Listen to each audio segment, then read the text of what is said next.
Tout de suite, magazine.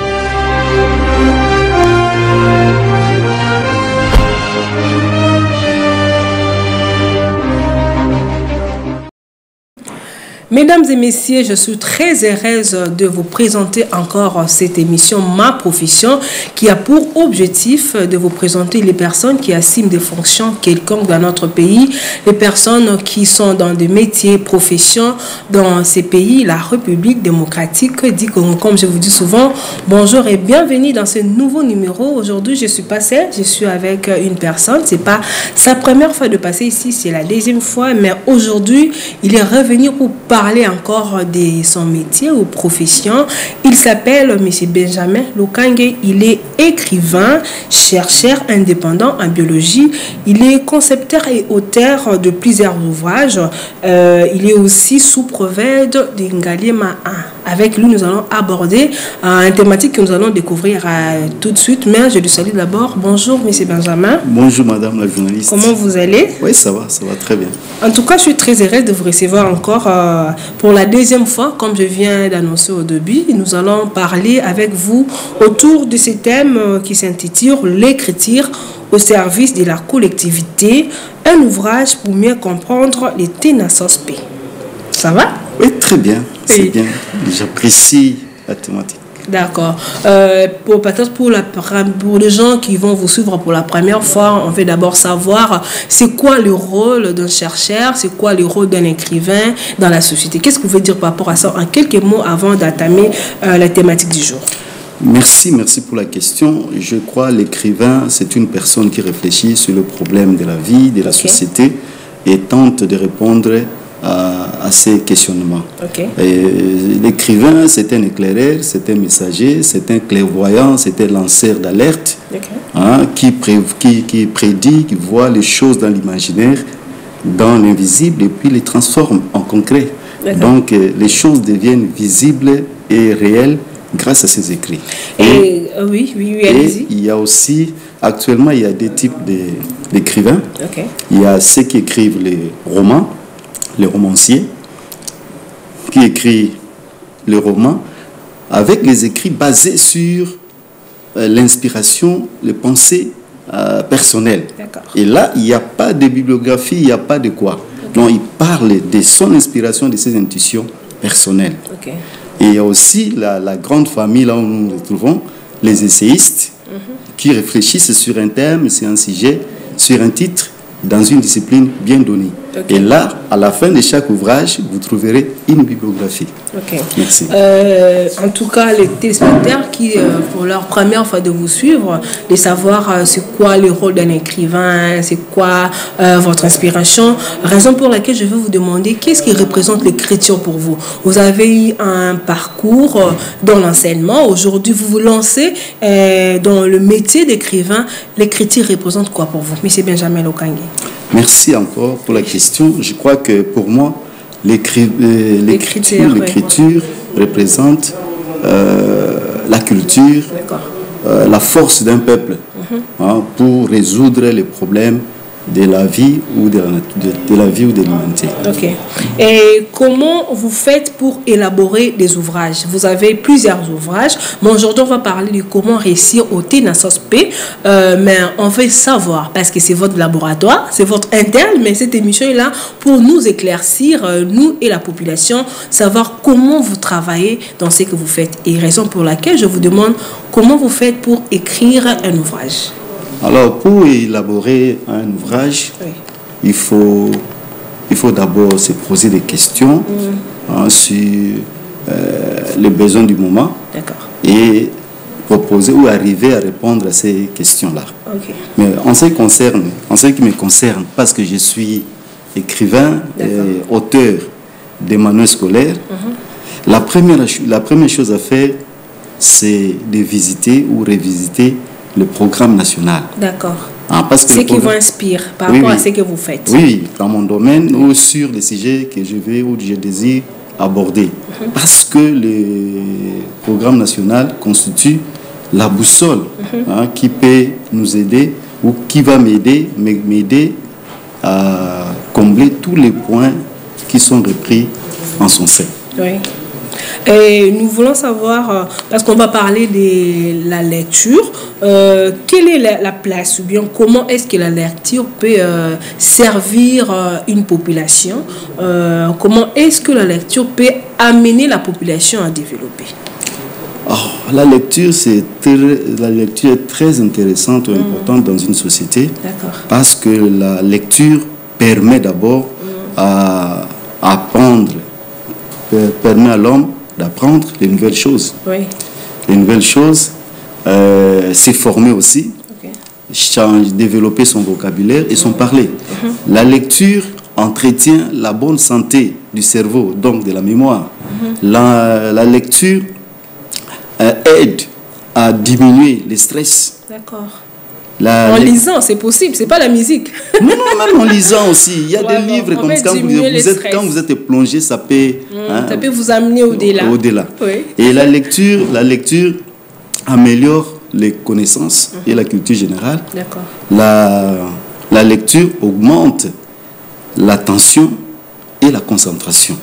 Mais pour l'homme, la lecture aussi lui permet de comprendre la nature et la vie. Et c'est en lisant que certains peuples ont compris comment résoudre certains problèmes. Ou en lisant, on peut comprendre ce que les autres ont fait pour résoudre leurs problèmes et aussi proposer les solutions. Oui, parce que notre thématique, c'est l'écriture au service de la collectivité, un ouvrage pour mieux comprendre les Ténasos-Peu. Parlons maintenant de votre ouvrage, Comment réussir au Ténasos-Peu. Pourquoi vous avez eu cette inspiration? Vous avez fait le constat, il n'y avait pas de réussite au Ténasos-Peu ou bien d'où est venue d'abord cette inspiration d'écrire, révéler comment les enfants ou bien les élèves doivent réussir grâce à votre ouvrage? Bon, Réussir au Ténasos-Peu, c'est un nouvel ouvrage qui vient à point nommé pour secourir les finalistes du cycle terminal de l'éducation des bases qui éprouvent d'énormes difficultés face à l'évaluation des acquis scolaires au Ténasos-Peu. Alors, nous ici, on a dit, comme il y a beaucoup d'échecs comme vous avez relevé, on dit, on doit quand même amener ce qu'on appelle le remède. Et ici, c'est l'un des remèdes. C'est l'un des médicaments pour guérir quand même cette maladie, l'échec, au niveau des cycles terminaux de l'éducation des bases. Et comme vous êtes aussi dans ces domaines-là, voilà pourquoi vous avez eu cette idée de faire cet ouvrage. Oui, c'est ce que je vous ai demandé. Comme vous êtes dans ces domaines-là, voilà pourquoi vous avez eu l'idée de faire l'ouvrage Comment réussir au Ténasos-Peu. Oui, parce qu'on a remarqué qu'il y a beaucoup d'échecs au niveau des Ténasos-Peu. Même dernièrement, quand on avait, lors de l'évaluation des Ténasos-Peu de l'année passée, on nous avait révélé, on a dit en 2022, il y avait le taux d'échec était de 22%. En 2023, c'était 44%. Là, c'est avant la délibération. Parce que même cette année, on a délibéré. Mais nous voyons les efforts des enfants que vous fournissez avant la délibération. On trouve que les enfants éprouvent beaucoup de lacunes. Alors, comment pallier à cela? C'est comme ça, on dit, on amène quand même notre contribution en proposant ou en donnant ces livres à cette cible-là. Oui. Et parlons de propositions, comme vous venez de dire que vous avez fait un bilan, vous avez vu que les élèves s'efforcent pour réussir, mais ils n'arrivent pas toujours, ils arrivent mais à moins de pourcentage, comme vous avez dit là. Mais comment vous faites ou comment vous avez fait pour permettre à travers votre ouvrage que les élèves puissent réussir? Bon, ici où nous avons simplifié les choses, on a simplifié vraiment les choses parce qu'on a trouvé qu'à ce niveau-là, si on vient... Parce que les grands problèmes ici, c'est quoi? Il y a des réformes qui se font. À tout moment. Et puis les élèves se perdent aussi, il y a trop de choses. Oui, des réformes se font, mais il n'y a pas de support pédagogique efficace. D'accord. Efficace qui peuvent soutenir cette réforme-là. Okay. Mais on a trouvé que dans certains coins, on ne connaît même pas cette réforme. Ils utilisent toujours les mêmes documents. Okay. Or, ici, on se base pour évaluer, on se base sur les nouveaux programmes. Oui. C'est comme ça, comme il n'y a pas de livres. On avait essayé de lancer quelques tubes, là, quelques ouvrages, mais ça n'a pas atteint tout le monde. Okay. C'est comme ça, on dit, bon, on peut simplifier avec des questions-réponses. Ça peut aider, parce que ce que l'enfant retient dans la tête, ça peut rester pendant un moment. C'est ce que je voulais aussi vous poser comme question. Je pense que Jonathan Mandjanta qui est à la région en train de balancer vos images par rapport à votre ouvrage que vous avez eu à écrire pour les élèves, comment réussir au TINASOSP. Je voulais demander quelles sont les méthodes que vous avez utilisées dans cet ouvrage-là pour que les élèves puissent arriver au niveau, comme vous avez dit, puisqu'on ne puisse pas parler des échecs, mais de la réussite. Bon, ici, nous sommes partis d'abord, comme je dis, des questions-réponses d'abord. Et toutes les questions sont au choix multiple, munis de leurs réponses. Okay. C'est-à-dire, on a les questions, on a aussi des réponses. Les grilles de réponses sont là. Et puis, on peut toujours répondre par rapport à ça. Et ici, c'est un ouvrage qu'on peut utiliser seul, en solitaire. À la maison, en train de lire. Et puis, on retient facilement. Oui, soit en groupe, 2, 3, 4, 10. On fait genre questions-réponses. Genre questions-réponses. On peut aussi être guidé par l'enseignant dans une salle, comme sorte de répétition. Vous allez chapitre par chapitre, parce que ici, comme en tant que biologiste, d'abord, j'ai voulu appuyer d'abord les livres des SVT au niveau des 8e. C'est-à-dire, dans chaque chapitre, on a relevé des questions, on a composé des questions. Maintenant, si l'élève retient ces questions avec ses réponses, il peut avoir déjà l'aperçu général, il peut avoir déjà l'idée générale du cours. Comme on dit que les enfants retiennent facilement. Facilement, ça peut rester seulement comme ça. Même si à l'école, on n'a pas étudié ce chapitre-là, mais lui, avec des questions-réponses, il a déjà la matière. Oui. Parlons de chapitres, comme vous venez déjà d'évoquer, en vous dire, votre ouvrage a combien de chapitres, votre ouvrage a combien de parties, parce que trop lire aussi, des fois, ça fatigue. Il faut se mettre à la place de l'enfant. L'enfant, le fait de trop lire, ça l'embrouille, il ne sait pas quoi retenir, qu'est-ce qui va arriver comme preuve, mais comment vous avez eu à palper ces problèmes-là pour qu'en lisant votre ouvrage, les élèves se retrouvent facilement. Encore avec combien de chapitres, avec combien de parties? Non, je peux dire partie parce qu'il y a deux grandes parties. La première partie comprend les questions relatives à aller au cours des SVT. Et là, on a vraiment chronométré. Donc, on a organisé ça par chapitre. Tel chapitre, on reprend l'exemple des situations avec quelques questions clés. Ça, c'est pour la première partie, concerne seulement le cours des SVT. Deuxième partie, c'est l'ensemble maintenant des questions posées lors des éditions passées de TINASOSP, c'est-à-dire TINASOSP 2022, 2023 et 2024. Vous avez eu un résumé. Pas résumé, on a pris tel que les questions se trouvent sur les items et on a repris ça dans les livres avec des réponses. Et ce sont des questions qui reviennent souvent. Ce sont des questions qui reviennent souvent. Et c'est que les élèves là se retrouvent. Et surtout quand on donne déjà à l'enfant ces profils-là, c'est déjà bon. C'est déjà bon. Et cette fois-ci, nous avons dit que nous allons vraiment insister, mettre aussi la partie administrative là, parce que ça dérange aussi les enfants. Certains enfants viennent seulement découvrir ça vers la fin de l'année, soit au niveau du centre, et ça complique. Ça trouble aussi les enfants. Vous avez dit que dans votre ouvrage, il y a questions-réponses. Nous voulons aussi palper cela. Vous vous posez vous-même une question par rapport à... Vous êtes l'auteur de l'ouvrage, hein?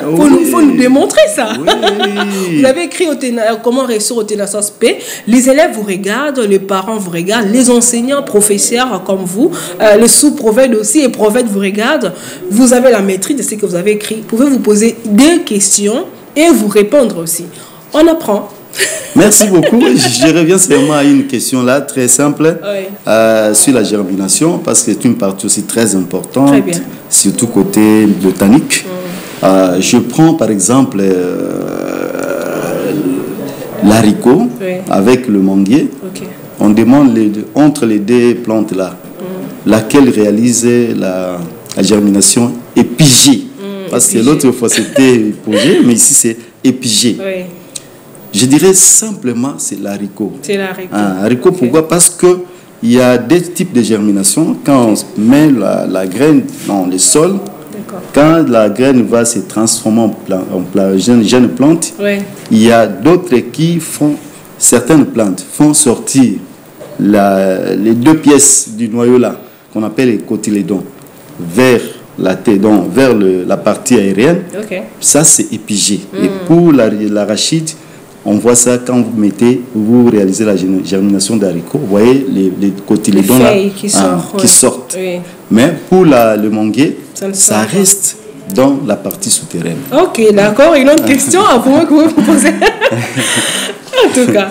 Oui. Une autre question, on dit. Question-réponse, parce qu'on a besoin de des réponses pour apprendre. Oui, question-réponse. On dit, bon, les chats, la démarche du chat. La démarche du chat s'appelle, on dit digitigrade, plantigrade, anguilligrade. Si on demande à Peggy, il va pas répondre. Plantigrade. Alors, entre les quatre propositions, laquelle convient à la question? Quelle est la bonne réponse? La bonne réponse, la réponse correcte. Ne me pose pas, c'est non. Je dirais simplement, les chats a une démarche digitigrade. Parce que quand ils se déplacent, ce sont les bouts des doigts qui touchent le sol. Mais plantigrade, là, ça va quand on se déplace. Comme nous, quand on se déplace, nos pieds, c'est la plante des pieds qui touche le sol. Nous sommes des plantigrades. Moi, vous et moi, nous sommes des plantigrades. Oui. Mais les chats est digitigrade. D'accord, merci. Je pense qu'à la maison, les gens se sont retrouvés par rapport à ce genre de questions-réponses. C'est vraiment très important, votre ouvrage. Et comment avoir cet ouvrage, M. Benjamin Lukange? Ici, l'ouvrage est disponible en petite quantité, faute de moyens. Donc, nous sommes vraiment limités par les moyens.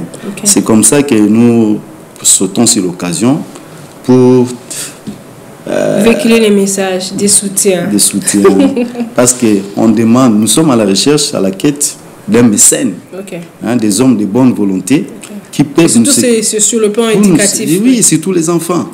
C'est tous les enfants. Ces enfants sont presque abandonnés. Il y a d'autres qui échouent parce qu'ils n'ont pas de moyens pour acheter des livres, parce que les livres coûtent très cher.